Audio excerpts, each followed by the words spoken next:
Om Swastiastu. Jumpa lagi bersama saya, Niputu Erta Jayantisari, calon guru penggerak Angkatan 9 Kabupaten Tabanan, dalam video koneksi antar materi modul 2.1 pembelajaran berdiferensiasi. Apa itu pembelajaran berdiferensiasi? Pembelajaran berdiferensiasi ialah usaha guru dalam menyesuaikan proses pembelajaran di kelas untuk memenuhi kebutuhan belajar individu murid. Artinya, pembelajaran berdiferensiasi adalah pembelajaran untuk mendukung semua murid di kelas kita. Maksudnya apa ya? Ingat, setiap anak adalah unik. Mereka punya kelebihan dan kekurangannya masing-masing. Begitu pula dengan minat, gaya belajar, kemampuan berpikir, kemampuan literasi pasti berbeda kan? Nah, disinilah diperlukan usaha guru untuk memenuhi kebutuhan belajar murid yang berbeda-beda sehingga mereka dapat merasa nyaman.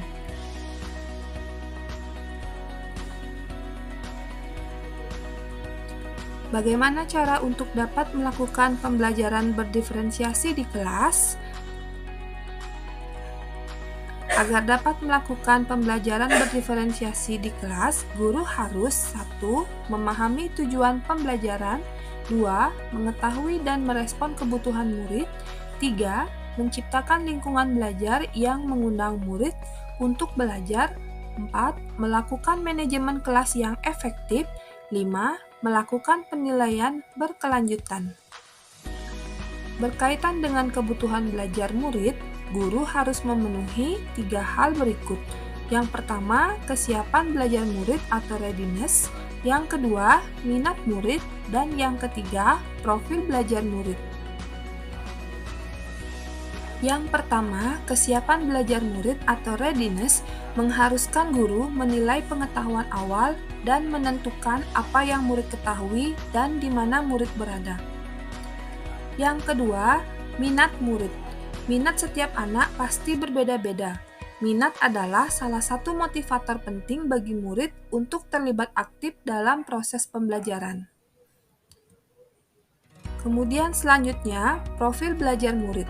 Profil belajar murid dapat dipengaruhi oleh hal berikut. Yang pertama, lingkungan. Yang kedua, budaya. Yang ketiga, gaya belajar. Dan yang keempat, kecerdasan majemuk.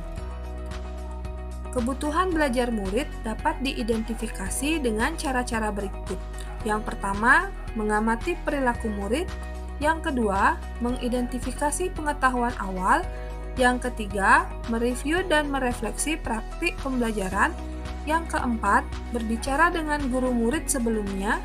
Yang kelima, membaca rapot murid di kelas sebelumnya. Dan yang keenam, menggunakan berbagai penilaian formatif dan diagnostik. Strategi pembelajaran berdiferensiasi dapat dilakukan dalam 3 cara. Yang pertama, diferensiasi konten. Yang kedua, diferensiasi proses. Dan yang ketiga, diferensiasi produk.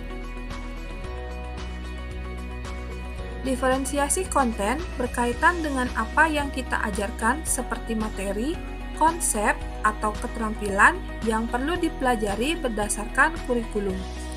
Mendiferensiasi konten bisa dilakukan dengan membedakan pengorganisasian atau format penyampaian, bukan mengubah atau menurunkan standar kurikulum.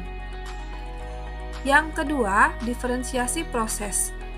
Kegiatan ini memungkinkan murid berlatih dan memahami atau memaknai konten dengan cara membedakan proses yang harus dijalani oleh setiap murid. Yang ketiga, diferensiasi produk.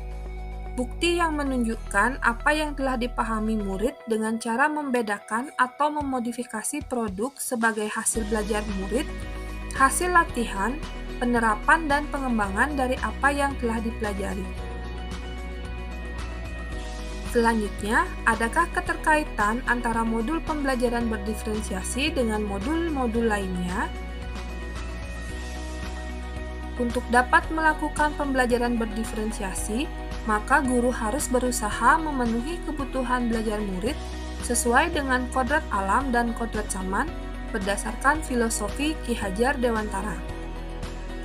Dalam melakukan proses pembelajaran berdiferensiasi, seorang guru penggerak harus berpihak pada murid, mandiri, reflektif, kolaboratif, dan inovatif untuk menciptakan pembelajaran-pembelajaran yang berdiferensiasi agar dapat memenuhi kebutuhan murid.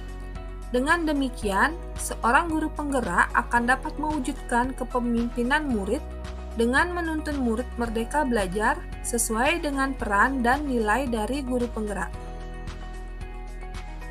Pembelajaran berdiferensiasi dapat menjadi salah satu strategi untuk mewujudkan visi guru penggerak yang berpihak pada murid. Dalam pelaksanaan pembelajaran berdiferensiasi, antara guru dan murid harus ada kesepakatan kelas terlebih dahulu agar proses pembelajaran dapat berjalan dengan baik sesuai dengan nilai-nilai budaya positif. Demikianlah pemaparan saya terkait koneksi antar materi modul 2.1 mengenai pembelajaran berdiferensiasi.